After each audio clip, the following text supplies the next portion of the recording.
Well, hello, welcome to another RiderCamTV video, and today I feel a little bit excited because today we have visited our friends at Damrel's up in Fradden in Indian Queens, and today I've got the pleasure of being able to ride the Honda NT1100. Now, this is a bike that I've been wanting to ride for quite some time, you know.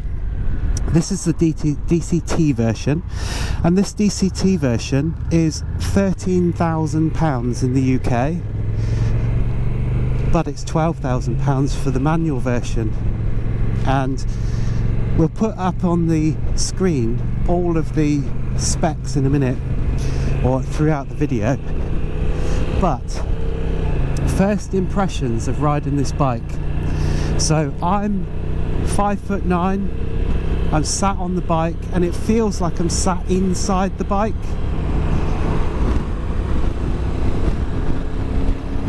Just get onto the dual carriageway.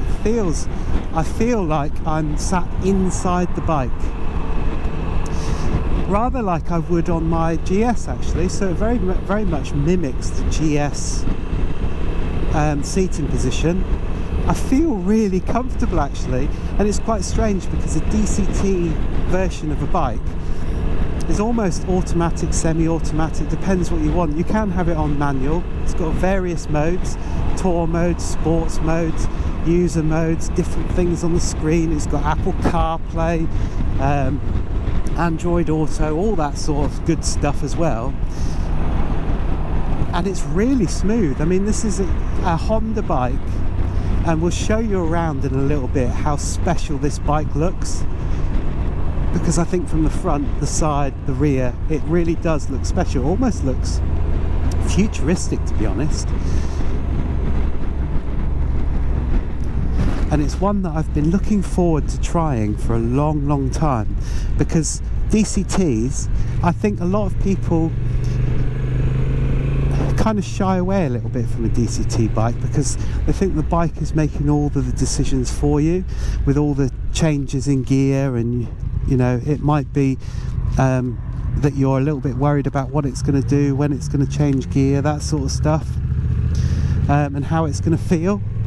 But you can use the up and down paddles that are on the left hand side to do it, or you can put it in sports mode like I've got and just hit it, and it's just in the right place or in the right gear at the right time. Now, the DCT part of this bike is really quite good, to be honest, because it learns from how you react and you interact with the bike. So if you're a rider that is going out on the motorway quite a lot, you might want to put it in just normal drive, because that will give you all the progressive power, you know, in any other mode, but it will give you what you need. If you're riding like these roads, you might want to have it in sport or sports 2, and then start using the paddles to shift down, and it's so quick to shift up and down. So if you see that, you know, I'm doing 60 miles an hour here, so if I was doing 40, let's get down to 40, bike in front of me, knock it down 2 gears and away it goes. Now, I have read that some people that have ridden this bike think that it hesitates a little bit. Now, the information is only as good as you're giving the bike.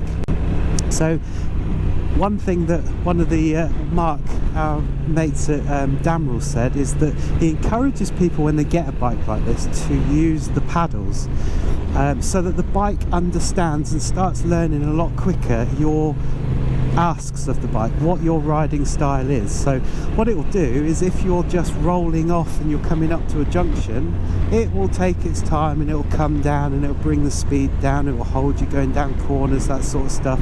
But if you're wanting to be a bit more progressive, then you can knock the gear down by the paddles, and that will start learning the way that you behave on the bike, so hopefully try and replicate your style of riding on the bike when you're riding it. Now, the screen, really bright, really like it. It's one of those capacitive screens, I think. So with gloves on or without gloves, it's touch screen. You can change loads of stuff, and we'll go through a bit later on. It's got a brilliant screen in terms of this front screen. That's adjustable. It's not electric, you have to do it manually, and we'll show you that a little bit later. The wind protection, really good. I'm not getting my head buffeted at all. It's not quite as high as I would like it, that front windscreen, so I would be looking to change that and just put it just up a little bit more.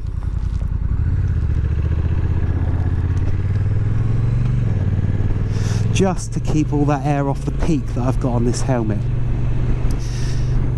Hands and arms, just the right height. You know what I mean, when you sit on a bike, it just feels like it's fitted around you. I'm in the bike, my hands are the right width apart, they're the right height, I feel really relaxed. I've got chicken wings, as you can see.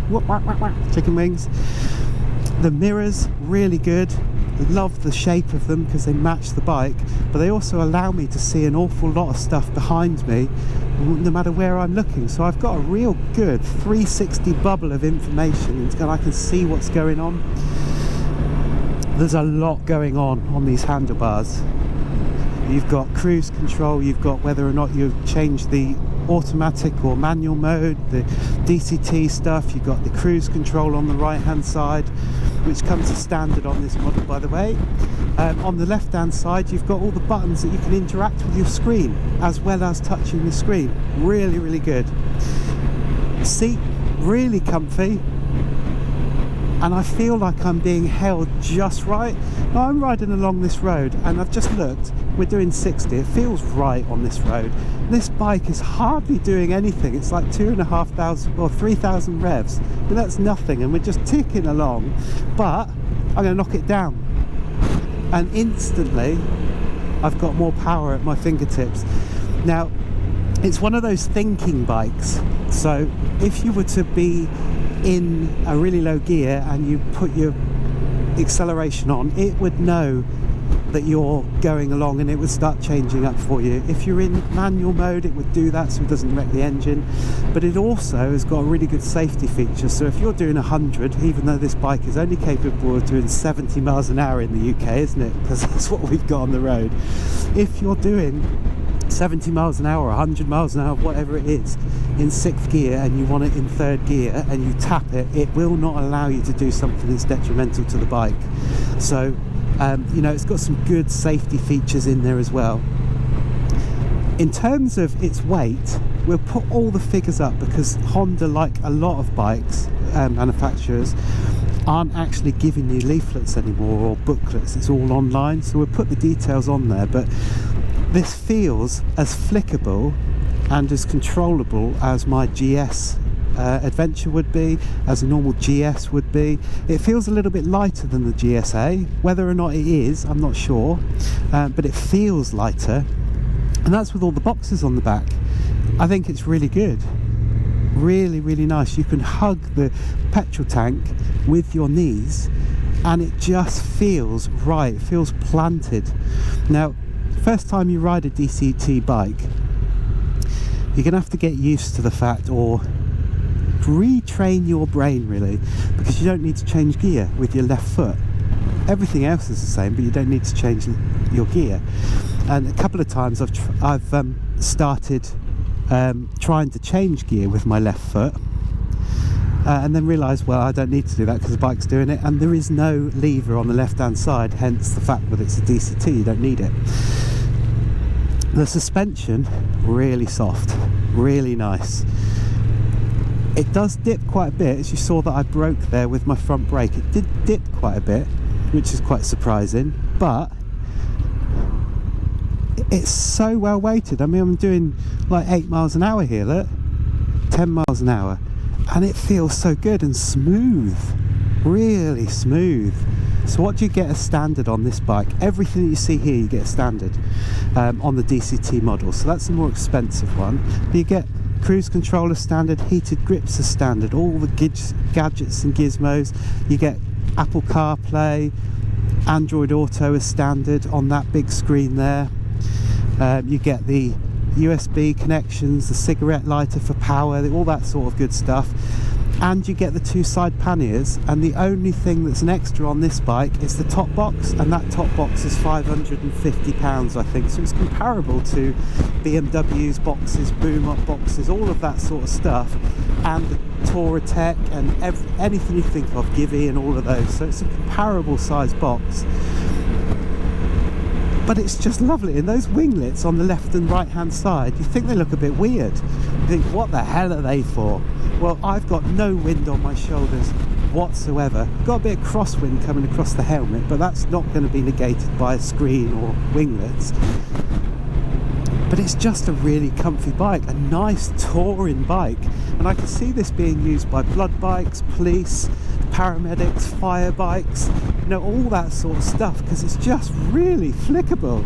I mean, look at that, you know, 60 miles an hour going around these roads like they're, you know, like they're a little plaything for this little big huge monster to be using. It's actually really, really good, and you can hear the engine coming down and getting myself sorted into a different gear, almost to a standstill, 3 miles an hour, and I don't feel that I'm going to come off or sway either side at all. If anything, it's a little bit lumpy at this sort of speed, because it's kind of trying to assess, I guess, whether you want to go change up a gear, whether you're going that same sort of speed. And the one thing that I noticed when I first got on it and went to take away was, if you give it a handful, it's going to give you a handful of speed, and almost tear your arms off. You got a handbrake on it. I think it's just one of those bikes, and I can see why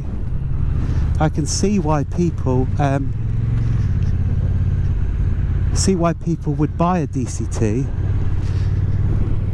And you've got the ability on this bike that you don't have to have it as a DCT, you can have it as a manual bike as well. You know, you think about a GSA, what's that, about 17, 18, 19, 20,000 pounds? This is £13,000 with all those gadgets in there. And the thing about the gadgets that they've got is that the screen works on very much the same sort of screen as an Africa Twin, a bronze, silver, gold, so you can have as much information as you want on there, or as little as you want. You can get it to learn your behaviour, you can set it up in rain mode and get all the same power delivery as everything else. You get 100% of the torque and the power, but it's just managed in such a great way that if you're in rain mode, it will manage that power, but it gives you 100% of the power, but it just gives it to you in a progressive, easy to control way. I think I'm quite sold on this Honda as well, you know. The amount of stuff you get as standard, awesome little bike. So let's have a little stop, have a look around the bike, see what we think about the outside. This is the Honda NT1100. Doesn't it look smart? Very nice, mate. Angular, smart, easy to ride, comfortable. Just a really, really nice bike. DCT this version, so it's automatic, or you can have it in manual. This one, believe it or not, disregard the top box, everything else you see, £13,000 DCT. £13,000 in England. £13,000. Now if you think a GSA is starting at what, 16, 17 grand without any luggage whatsoever, without any extras, without sat nav, this is a really good bet for money, isn't it? This one here, if you were to buy it as an option, which is an option, this is £550. On an RT, you're looking at what, £1,000? And they're not even colour coded. Yeah, look at this, look at this. It comes with the colour coding on it that matches the rest of the bike for that price. You also get inner bags in here as well. And who makes these panniers? Shad. Funny that Honda would go for Shad panniers. Yeah, and Shad panniers are good. They've got a really good name. It's floating luggage, so it will move ever so slightly on the rack. Just perfect stuff. It means your wine bottles aren't going to get broke when you come back from France. Yeah. Now, this also, because lots of bikes, I don't know whether you've seen, but lots and lots of motorbikes don't come with a centre stand anymore. This one's got a centre stand. How cool is that? As standard. That's important. As standard. Because if you haven't got a centre stand, it means you have to buy a paddock stand. But how do you do your maintenance? Well, on a paddock stand that you've had to buy. Unless you buy a paddock stand, yeah. It's just ridiculous. So, this bike, let's start with the seat.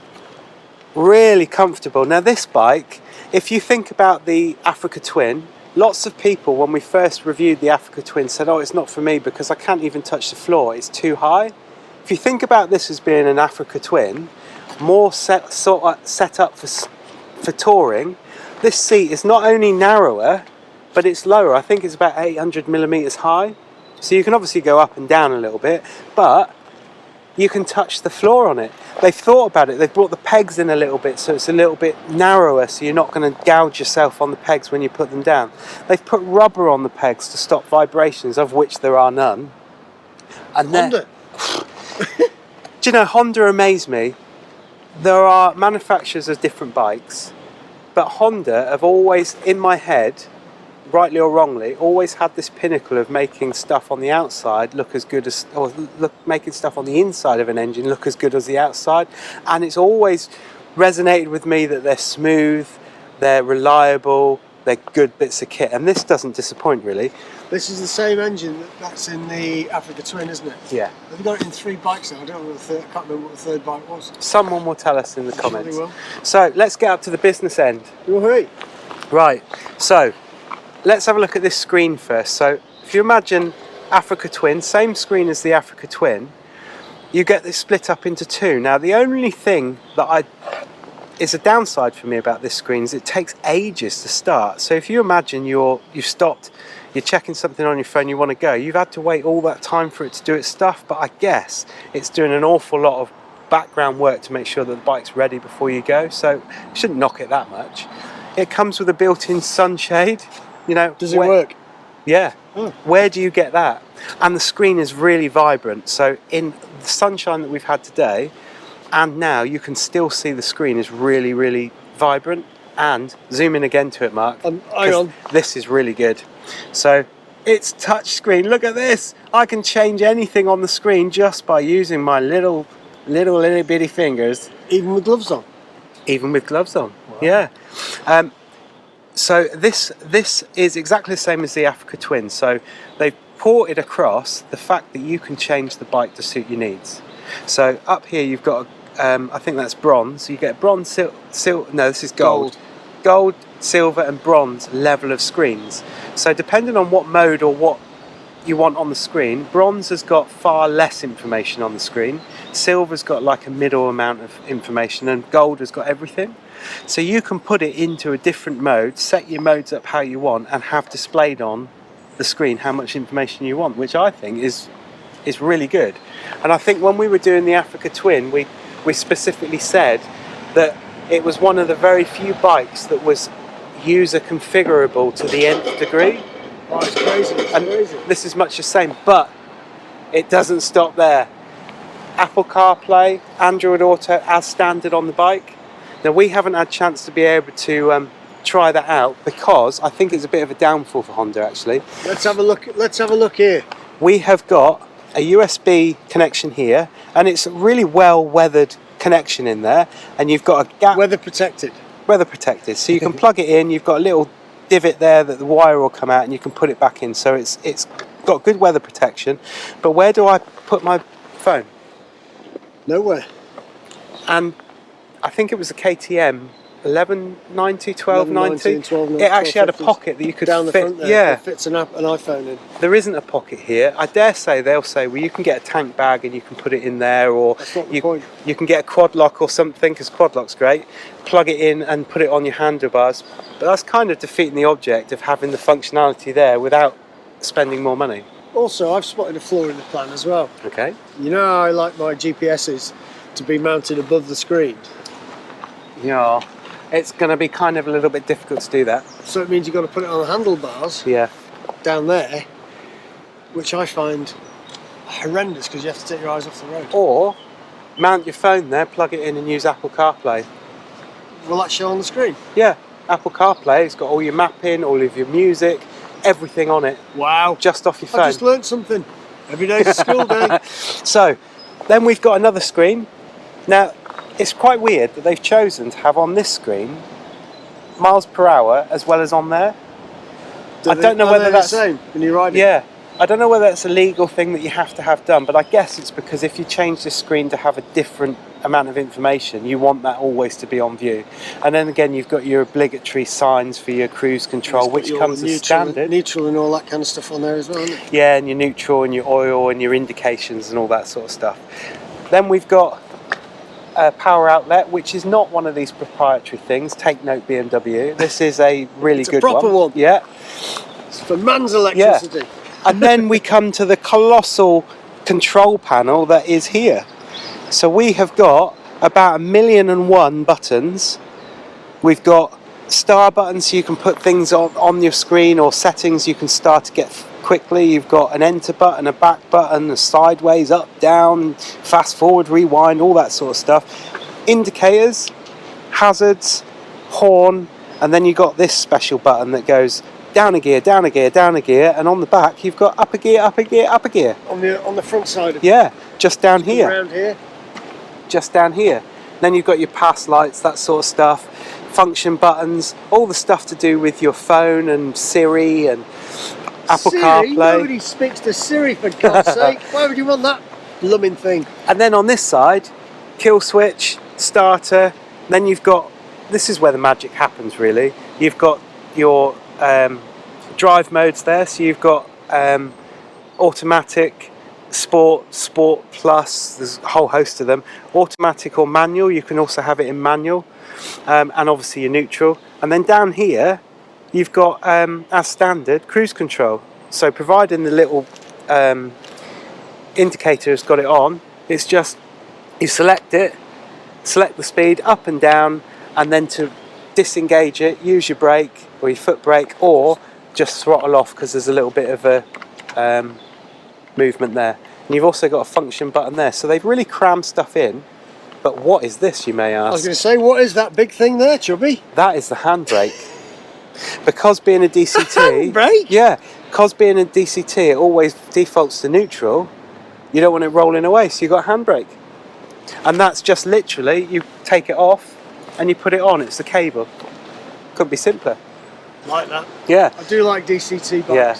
So from a rider's point of view, mirrors, Honda mirrors, perfect, great shape, don't rattle, give you all the view you need, both sides. The screen. Let's talk about the screen. Yeah, you'll have to hold that one, Mark. So this screen. Hang on, you got to work out. You got to warm up first, have you? This screen you got to is wrestle adjustable, yeah, but you've got to have muscles. So in here is like a rubber gasket, and inside there are like ratchet points, if that makes sense. We see ratchet points, and you literally have to push it down or pull it up. Two-handed. It can't be done while you're riding. Got to be done two-handed, and they've done that for a reason, haven't they? Yeah. To stop people doing it. Really good, because lots of them you've got to undo these to then move it to put it back on. So if you're on a motorway and you want full protection right at the top, I'm 5'9", no problems whatsoever. 5'10", no problems whatsoever. What, you grew an inch? Yeah, I did. You grew an inch in 10 seconds. But if you want spirited riding and you want to feel the air, you have to stop and put it down, which I think is really, really good. What about these winglets, Mark? What do you reckon? Other bikes have winglets, you know. These winglets at first look really odd, but they don't have to keep the air off your shoulders when you're riding. Good. Really good. And there's another bonus. When I'm sat on the bike, you can't see, because of all the switch gear in front of you, you can't see these indicators. But when you're sat here, you can see a faint glow of orange, and when they're flashing, you obviously know that they're Can you possibly indicating. demonstrate that? Can you see it flashing? No. Oh, you might just... No. Now you might be able to, I'm not sure, but I can see that it's flashing in the reflection, so I think that's really good. Round the front, Going round the front. yeah, on the lights, you get these lovely lights. They're almost like the CF Moto kind of colour, aren't they? Like Yep. greyed out white, but they're really evil. They look like I mean business, don't they? And get out my way, you know, cutting through the air. Really, really like it. Let's turn it off before we get a flat battery. And then we come to things like the brakes. Is that Nissin brakes? Nissin. Really good brakes, and I mean really good brakes. Upside down forks, and they're a bit spongy, to be fair. When you come to a stop, they do sponge a bit. Suspension? I don't think it has it? Yes, I think it has. Because I asked, because around the here, there's a preload knob. Is there? Ah, there's a preload knob. Oh yeah. So it comes with suspension. With reverse rolls. But look, even things like this. So your wind protection when you're sat there is really good because it's angled to take the wind away from you. But if you look here, you've got another bit of protection with this plastic guard, one around the engine, but it's taking the wind away from your lower half of your leg. Wow. Where else do you see that? I'm guessing that you like this bike. I really do. Go on. I didn't expect to like it as much as I do, because my bike is a pinnacle for me. My bike is my bike. This one will do everything my bike does apart from go off-road, but you've got the Africa Twin for that. Yeah. I do like the DCT engine. We haven't really spoke about that. So the DCT is amazing. So the DCT is, as you say, really amazing. It's got the capacity to learn what you're doing. And I spoke a bit when I was riding that there's a lot of people that seem to think DCT is a little bit unresponsive, but you've got to kind of train it. So as you're riding, we were advised by Mark at Damrills that when you're riding it, have it in Sport or Sport 2 or S1, S2, and get it to recognise when you want it to go up and down using the paddles, because it very quickly learns what you're doing. So if you just roll off and you're going to come up to a stop at some point in the future, it will start taking you down the gears and really nicely. But it gets to learn what sort of spirited riding, if you're spirited riding, that you do. And how often do you think there's a car there, I'm in too high a gear, I need to knock it down, oh, I've knocked it down, and then do the overtake. Everything's out of proportion, isn't it? If you're planning your overtake and you're coming up and you think there's a car there, knock it down twice. By the time you've thought, oh, I'll knock it down 2 gears, it's down 2 gears and you're gone. It is so insanely quick and smooth, and you can't feel it. I like it. Really can't feel it. Some people I think have asked, what's it like going down a hill changing gear? Well, if you roll off the throttle, it will hold you down the hill just as much as it would do as if you had a conventional manual bike and you put it in a gear and just rolled off. Really smooth, and the added advantage of having the different settings means that you can truly tailor that DCT experience to what you want it to be. You could ride it in automatic all the time, but really, what's the point? It's got fail-safe, so if you're doing like 70 miles an hour or 100 or whatever you do on your bike and you say, I'm in 6th gear but I want 3rd gear, it will not allow you to do that because it's not going to wreck itself. But equally, if you were in manual and you were throttling it in 3rd, it's not going to let you throttle it. It will start changing up, in case you forgot. The DCT costs about £1,000 on top of the bike. Yeah. And people will be, I'm not having that. It actually doesn't cost very much more in servicing, if anything at all. I spoke to them about the servicing costs, and they go, there's no real difference in the servicing. What are you doing there? You're like, at least do set there. Just looking around. Anyway, let's talk about these shad panniers, because there's always an issue with panniers. Is it unlocked? No. So shad panniers, really, really good boxes. They've got a great name. They make brilliant products. Step away, so we can step away from the pannier. They are quite wide, so let's unlock them, and you open them. Now, I don't like side opening boxes. We do a lot of touring, Mark and I, or don't we, Mark? You're there. And to pack into a side loading stuff, when you open it to get something, sometimes everything falls out. These have got really good clips to stop that happening, but if you put loads of weight on there, I don't know how they'll react. But look how wide that is. I put my hand there. Look. It is small, and in comparison to inside the box. Now, what I don't necessarily like about side loading boxes is you lose all of this space of packing, rather than the ones that we've got, which are really very square. You can dump the bag in, take them out. Do you know, if you look at a police motorcycle, they're very thin. The BMW RTP, as it's called. Yeah. They have the urban panniers they call them, and they're about as wide as these. But they're not going on a tour. They're using their day kit, first aid stuff, very well packed. Exactly. You So know, if you're going on a tour, unless you've got that top box, you're severely compromised, I would think. Yeah. Without what you can pack or you could watch What to Take on a Tour that And just we take did nothing like we ages did. ago, and just use these boxes. They're perfectly suitable. They've got rubber gaskets. They're not going to get wet inside. They're really, really nice. They're solid, and they're like floating luggage. So they fit on there really well. Made by Shad. And they're made by Shad. This box over the top though, as an extra for 550 quid. Where else do you get this sort of box for 550 quid? Not BMW. Yeah. Now that is cavernous. 2 helmets you can get in there. Do you reckon? Yeah, I think it was about 50 litres, I think Mark from Damrons was saying. And it comes with a bag, but the bag is very small. It's not moulded to the shape. No. It's like rectangle, so the plus for that is you pack that and your day stuff like bottle of water will sit in there, perhaps your pens or whatever you've got, carnies or your passport, wallet stuff, it's easy to hand. But for 550 quid, I mean, that's really good, isn't it? It looks really nice from behind as well. Yeah, it does, doesn't it? It does. I really, really like this bike. What does it sound like?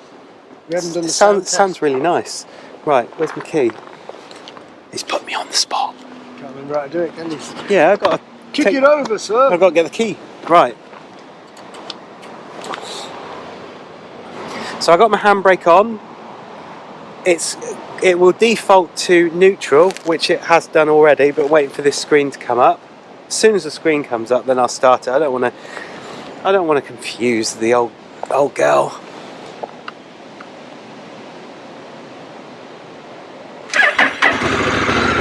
Woo.